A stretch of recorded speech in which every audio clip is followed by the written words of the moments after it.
Welcome to People Like Us, an exploration of how people like us live. Each week, the conversation spotlights different aspects of luxury, culture, creativity, and lifestyle on the rock that is Jamaica.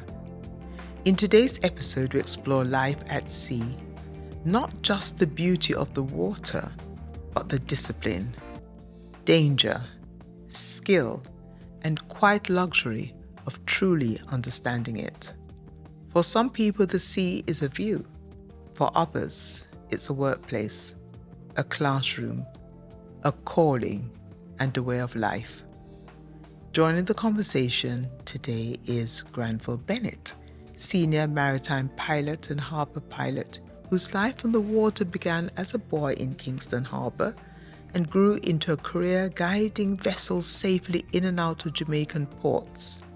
He's also a certified scuba diver, salvage consultant, and someone whose story connects seamanship, technology, courage, and deep respect for the sea. That's a lot. Granville, you grew up with the sea almost as a second home. Yes, that's correct. I mean, my dad had a boat, and as kids, the entire family spent time at sea or on our little islands looking for wilk shells or snorkeling, learning to identify fish, and eventually learning to spear fish. Back when Jamaica had an abundance of fish. And then it just kind of went from there. You know, you looked forward to that was our little happy place, our sanctuary. And, you know, we grew up during the 1970s, which was, you know... A bit of upheaval, to say the least. A little bit of upheaval. But the thing was, you know, once you got out on the water, like, you literally left all that behind, you know, which is why now when I go scuba diving, I leave the noise behind. All you hear is yourself breathe. First of all, you can swim. A lot of people live on an island and a lot of people cannot swim. That's correct. Why do you think that is? Well, you're opening a can of worms for me now. Yes. Because I think it's important to start there. Yeah, so, you know, if you don't mind. People not being able to swim, it goes back with a bit of history. A lot of people were discouraged from swimming, and this goes back to plantation era stuff. So that's why it's a little bit. I'm a member of like the National Black Scuba Divers Association, for instance, and we try and help people to swim all over the world. Okay. Because we were told that's not for you. That's not for you. Right. Sailing. I think it's important to share that history. Yeah. And it's so important because they know, just like, you know, one of your previous guests mentioned, you know, the industry, there's also a recreational side of it that was also not for you. Not for you. Thank you. So let's put it out there. So for me, it's very passionate to say, listen, everybody, when you go to other islands, the Eastern Caribbean, you go to even Bermuda, everybody is down to almost a bathtub on the water. So it's not about luxury yachts. It's not about your fast speedboats. It's about enjoying what's there for all of us to enjoy. So, yeah, I encourage it. I don't care if you're 60 years old, we have swimming lessons here. Just chop down your shame tree, go and learn to swim. Is this a shame tree, do you think? Some of it is. Some of it you'll see people say, I can't learn to swim, but I don't need to learn to swim. I'm too old. And you go, well, what if one day you have to save your life or your grandkid or your loved one and they're only 5 feet away from you? That fear of not being able to swim, I've seen it personally, is paralyzing. So learn to swim. I see. Did you hear that? Learn to swim. Mm-hmm. What does it take to guide large vessels in? I mean, your day, you mentioned you're 4 days off, 4 days on, but you're on call 24/7. Right. But you're in a job that demands precision. Right. You have to be on top of your game every single day. Every single time, yes. Well, I think some of it comes from, one, having the right kind of discipline growing up, which, you know, village to raise a child. So I was fortunate because I had people around me who encouraged that type of discipline. Right. With whatever you're going to do, put you all into it. Yeah. Now, when it comes to leaving the classroom, so I went to the Maritime University, I went to sea, But I always had my goal of being where I am today from when I was a young teenager. And what was your goal? To be a Marine pilot. Oh, that was always your goal? Always my goal. So I benefited from having interacted with old pilots that went to sea with my father and his brothers. And they were all swimmers. They used to swim and play water polo for Jamaica and KC and all of that. And just hearing the conversations with these old pilots while you're talking about their escapades as young boys swimming. Like, so you get a bit of excitement. Yes. And I explored it as a career in high school. And luckily for me, I had a good, what you call a vocational guidance counselor who said, this is what you want to do. Here's your pathway. And so I followed that path, and this is where I am now. Now, when it comes to precision and all, it's kind of an art meets science. Yes. So I had great mentors and trainers as pilots, senior pilots, who, literally, helped you with reading the sea, reading the ships, besides using your instrumentation. Reading the sea. Yeah, so the sea is it's kind of like my real mother nature. You don't fight her or you'll always lose. So you have to be one step ahead of what she's going to throw at you. And it has to do with where you're going to predict, or if there's a curveball, something comes up, a squall, a wind, you have to adapt. You have to adapt on the fly. You can't go and plot it on a chart and go back to the classroom. It becomes, like I say, art meets science. So you feel it and you respond. So that now would have taken you back to your childhood, perhaps? Correct.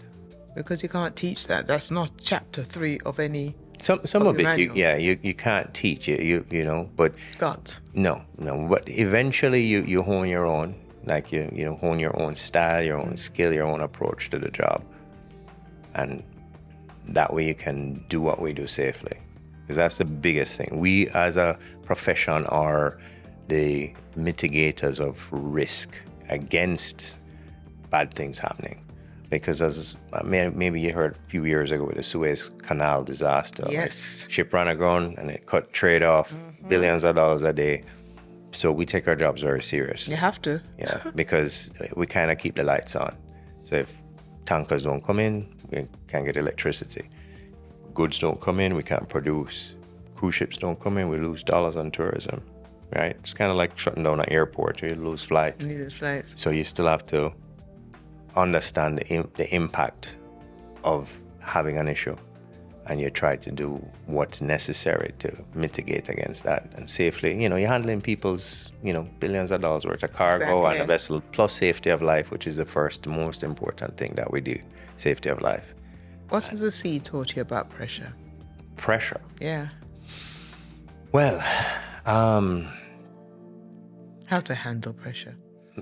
Well, I would say you learn to handle pressure on the job as something that makes you, it's kind of like embracing fear. So instead of making fear be debilitating, pressure, like fear, sharpens your senses, sharpens your vision, sharpens your intuition. That's what pressure does for us. So tell us now, okay, so you have to go out and you have to navigate those big ships. Right. What happens? What goes through your mind when that call comes? Well, I think for all of us, we approach it a little differently. But most of us, we tend to almost rehearse in our minds what the job is going to entail, what the vessel is like, what the weather is like, what the other vessel traffic is like. And then, so when we do board the vessel, and we do what you call a master pilot handover. So a master brings the vessel up to a point, which is called a pilot station. Yes. So we go out on a pilot boat. We then go alongside that vessel, board it, go on board, and they escort us to the navigation bridge. Right. And then we do what you call a master pilot handover or an exchange. So let's say you're the captain of that ship. Yes. You're going to give me a pilot card, which then says, okay, this is my ship. This is how deep she is in the water. This is her propulsion system. She has a thruster. These are her bollards to secure tugs. This is how many tons she can handle. But we do thousands of these jobs in training before we can practice as a pilot. So we adapt very quickly to the design of the ship, because every ship is different. Yes. Right? So your approach to the job starts from before you board the vessel. So if you're going, let's say, on a oil tanker is like an old lady, you know, pretty slow to move, slow to stop, difficult to stop sometimes. And so you handle her with care. You handle all ships with care, but more cautious. Know? What's that? Do you always know the kind of ship that you're going to encounter, or sometimes you just? Well, you always know based on the job detail that's, you know, you're going to get. So if they're going to call you and say, I need you to do let's say a cruise ship, then, you know, well, all right, this is the type of ship you're going to go on. This is the type of systems on board. And so you know how you're going to handle that vessel, as in ship handling, maneuvering. And then, of course, you need to know the weather, because then the weather is going to affect how you approach that job, right? Tell me about that. The weather is going to affect how you approach the job. Okay, so I would say where that becomes really apparent is in a port like, say, Discovery Bay. Mm-hmm. So Discovery Bay is a deep bay, which is up to like 53 meters in the middle, like a big cone, very, very deep. But she has a very narrow entrance, right? And there is a prevailing current that sweeps across the entrance. So let's say the microphones between us are the entrance. This is the ocean, and you're going into that bay. There's what you call a leading range. So that gives you a transit, or where you can put two objects in a line and you go, okay, that takes you through the center of the channel. However, you have this current that's sweeping across here. So if you just try to enter that bay lined up, right, you're going to end up on that side. Only thing is that right there's a big rock called Old Man's Head, right? Typical old pirate type name, but that's all reef. And you're going to go aground, you're going to puncture a hole in the ship, maybe sink. So your approach to that job typically is to start way up here to the northeast, and you kind of check the current, and sometimes you end up coming through the channel sideways, right, with more speed. And then there's a particular technique we use to dock in that port. You have to put down the anchor on the shallow, because if you drop it in the deep, you'll lose all your anchor chain. It'll just pop out, and you have one tug to assist you to dock. So how long does it, I mean, okay, this is knowledge that you learn on the job, or it's something that they actually teach you in the classroom? So or both? It's both. So you learn the port information, you learn the hydrographic information, everything that's below the surface of the water. You learn the prevailing conditions. You learn to visualize the port by certain landmarks, that kind of thing. So almost you can close your eyes and kind of see the port. Yeah. Think of your driveway. You drive in and out of there, or your townhouse, or your office here every day. You can almost, I wouldn't say close your eyes and try and drive in, but you know exactly what I mean. You know, this is where you know. You know exactly. Right. So that's basically, but there's always Mother Nature, who's always waiting in the winds to make things a little complicated for you. So there are times, and there's also, again, mitigating risk. So there comes a point where if you fight Mother Nature, like I said, you will lose. You will lose. So if the wind is too strong, the swells are too heavy, at that point you abort, and you simply do not try to enter. Because if you try to enter, you're going to end up in a bad situation. So that's where a pilot's also very critical, because at that point, the master might be under commercial pressure. Yes, exactly. Right? Exactly. We need this cargo. We have a schedule. Exactly. Go. And we know the story of commercial pressure. It generally causes bad decisions. So the pilots, we will be able to say, look, Captain, we'll back you up, but we're going to cancel this particular job because the weather is too risky. Yes, it's true. And your ship and your crew will be at risk. And they'll understand. Take the advice of the pilot at that point. And we'll wait till the weather changes, and then we'll proceed. So, you have to obey Mother Nature, as you said. I mean, respect. You have to respect. That's right. Mother Nature. What has diving taught you about that, about Mother Nature? Actually, very, very, very similar. Diving is peaceful. It's beautiful, but it has its risks. It's calm. But there are just certain rules, again, with Mother Nature, physics, and that you have to follow. If not, then it'll be like trying to walk through halfway tree blindfolded. That's not going to end very well for you, all right? So you kind of... It's not going to end very well. No, not at all, Yeah. You'll end up on the hood of a Pro Box, probably. Probably. But just saying, so diving it's the closest I think man can come to outer space with inner space. So for those who don't know, before an astronaut can complete his training to go into space, they have to train in the pool. We just had a young lady she's the first black female pilot flying with in Air Canada, and her dad is a pilot, but she's been drafted to go in with NASA as an astronaut. She was down here training with my dive instructor. So yeah, so the ocean, it does offer a lot, and it gives you energy. It's a massive source of energy. You come out relaxed. That's why hospitals by the sea have a higher recovery rate. I didn't know that. Yeah. But when the hurricane comes, for the sea, but when the hurricane comes, it swallows up the hospital and everything. No, well, that's where good architecture. Respect Mother Nature. That's right. Good architecture. You build right. When we talk about luxury in Jamaica, right? We don't often associate. I guess we associate the sea with luxury, but from a distance, so that you're sitting in a hotel room or you wake up in a villa and you see the sea in front of you, and it's really, really lovely. Right. But what kind of knowledge, access, safety, and respect for the water? I mean, which is what you posited these things at the end of the day. So the Caribbean is about sea, it's about sand, it's about the beach, but we've never really had a discussion about the respect of Mother Nature as such. Right. Well, I mean, there are a ton of places where they've been on the brink of almost extinction when it comes to, let's say, reef life in Mexico. Roatan was one, overfishing. And what they understood is that by recovering all of that natural element of Mother Nature, the reef, which protects you during hurricanes, it caused them to open up the market of tourism, creating more employment for the fishermen who are catching less fish. And so, it's also a resource that you need to take care of, basically.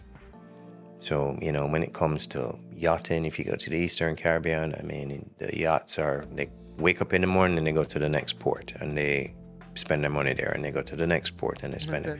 And they dive and they hike, they kayak, they windsurf, kiteboard, you name it. They play on the water. Yes.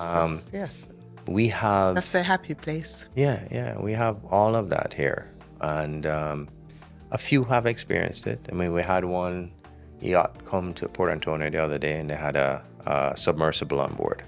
So it's a submarine, mini submarine. Yes. Whose yacht is that? I'm trying to remember that. I don't remember. I can find out and tell you. But they basically dropped off the sub, so they could do it's like a 4-man sub, just a big glass dome, and they enjoyed exploring. I'm sure. Our deep reef. Yes. And then they took it back on board, and then they hovered outside, and they enjoyed Port Antonio. They used the launches to come ashore, and Port Antonio is a magical place for me. Equatorial rainforest, so nice clear oceans. We sank the Paul Bogle, the P8, old decommissioned Coast Guard vessel. It's down in what we call Sanko Bay as a natural habitat and reef. And that has pulled some more divers in, but we could do several of those around the island. And I think that would also encourage, more interaction in our seas because we have a lot to offer. And it also let the local fisherman and the kid who might not know that, hey, I have a potential career there. Yes, exactly. You know what I mean? How did you get into diving? I mean, I know, you grew up by the sea, but I guess, how did that diving aspect come in? So, having my father and his friends, and they all were like urchins from Bournemouth Gardens days, and they got their first aqualung in the 60s, Jacques Cousteau's era. So, as a little boy in the early 70s, I was introduced to Jacques Cousteau. I was fascinated, and I couldn't do what they were doing because I was a little boy. But then as I got older, one of the most influential people was an old aunt of mine, right? And she was an avid snorkeler. And so when all the older cousins or, dad, and they would go off, diving or whatever, she would say, come young boy, let's go swimming. So we'd go all the way through the reef or behind Maiden wow. Key, and so she'd teach me about different coral species and real mermaid, So I have a thing for, again, not saying women can't do this or that. Most of my heroes in the water were women. My dive instructor is a woman. She's been diving 50 years. Oh, wow. Don't look a day older than me. So go figure, But yeah, that's where my influence in with diving came from initially. And okay, for somebody listening, how does one become a marine pilot? So with marine piloting, you Yes. would have to go through our maritime university here, Right. and you would be in what you call the deck department, because there are two departments really. You have the engineering department and the deck department. Deck department is what navigates. You learn about navigation, safety, security, and you go from what you call a class 3 to a class 4, just grades up the line. Yes. Class 1 being a master mariner.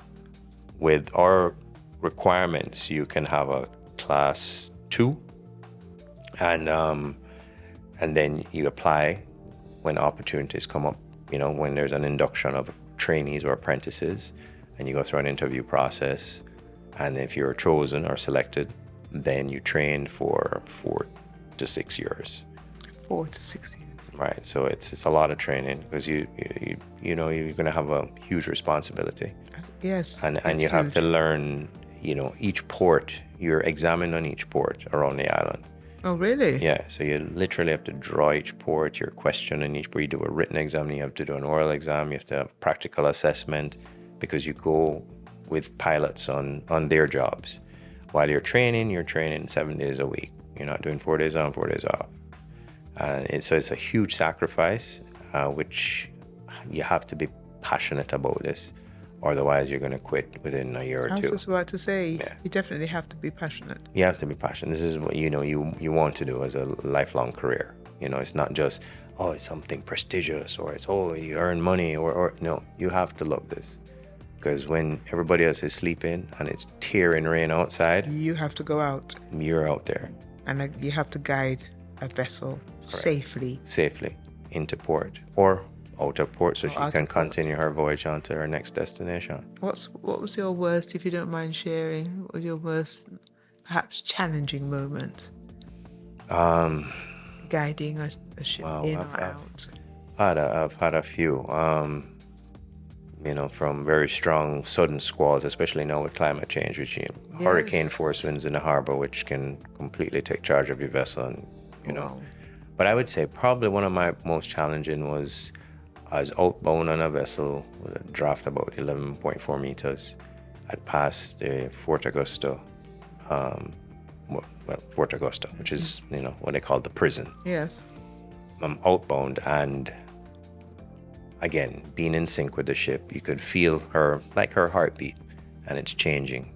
Captain is completely oblivious to what's going on. and they're busy trying to send off reports and this and that, and then all of a sudden I feel her judder a little bit, and then she goes silent.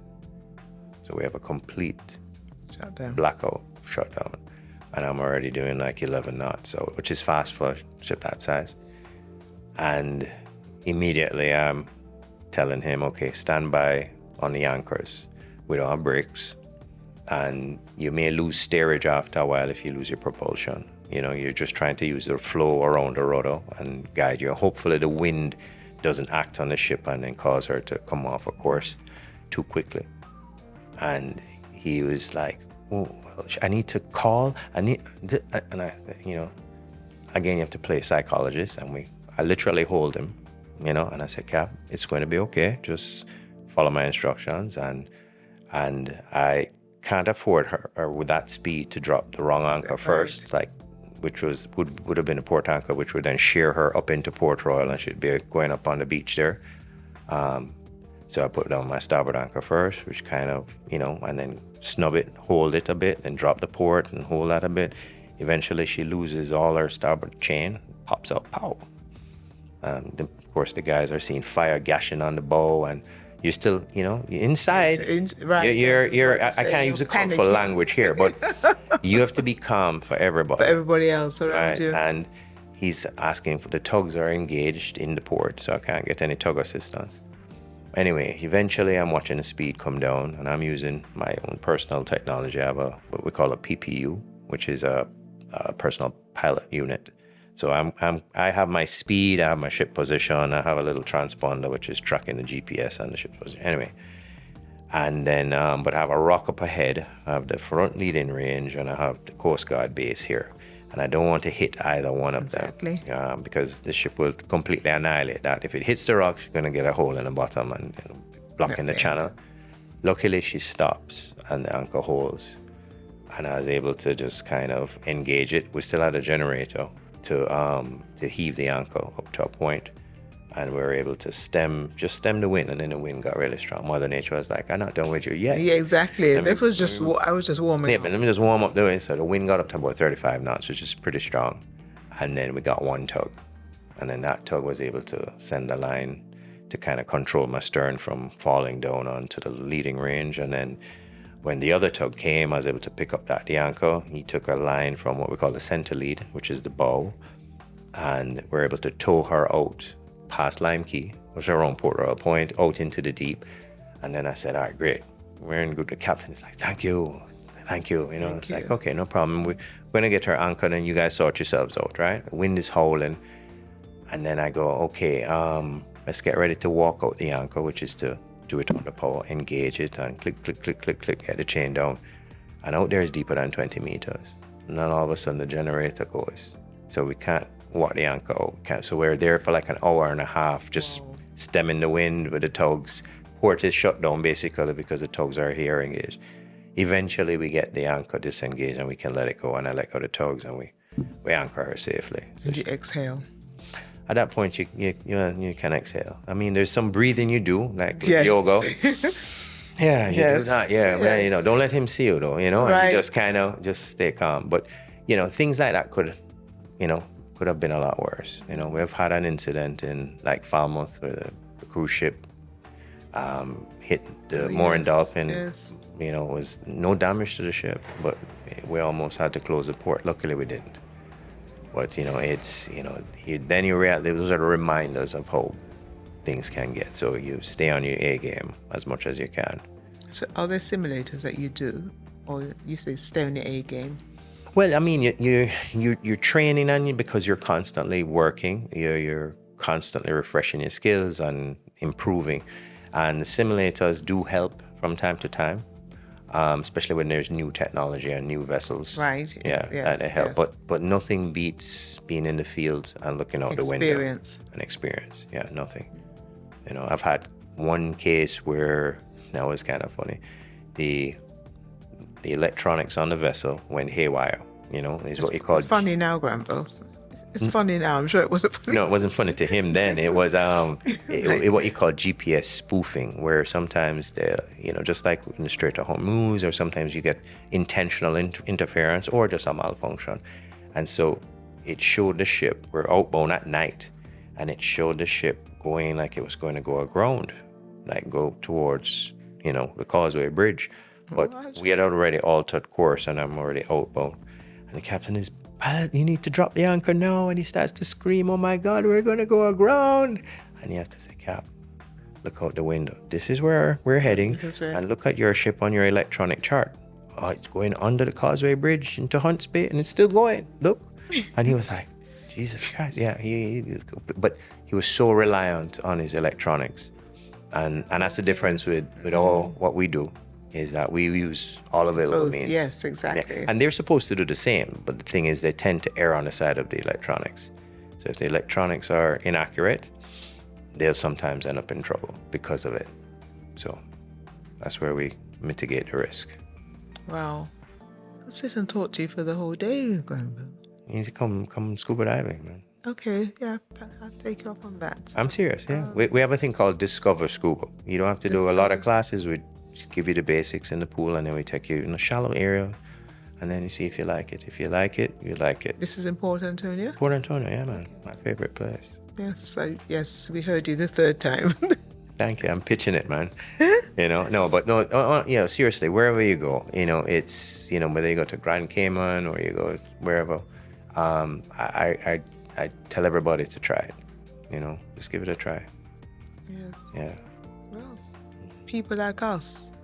The luxury of, I dare say, reading the sea, understanding the power of nature. That's right. And respecting it. Yes. That's important. And, the electronics is good, but at the end of the day, you still have to know how to do mathematics, right, in your head? Compass training. Not really mathematics. I mean, you've learned and you have a lot of stuff that's just in your memory banks, your courses and your positions, your transit, so you know where you are in the channel, with or without electronics. Is Jamaica the place that you like Pilot? master, or Yeah. do you go to other countries as well? No. So piloting is what you call a localized profession.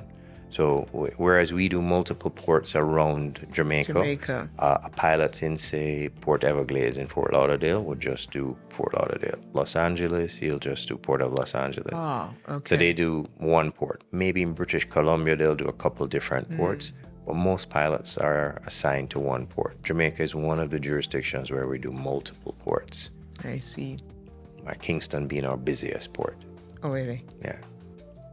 Okay. Well, thank you very much. All right. Lovely talking to you.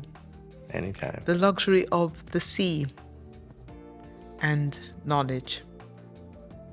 See you next time. At sea, perhaps. Yes. Yes. Why not? Yes. Why not? PLU at sea and cut. Thank you very much. All right.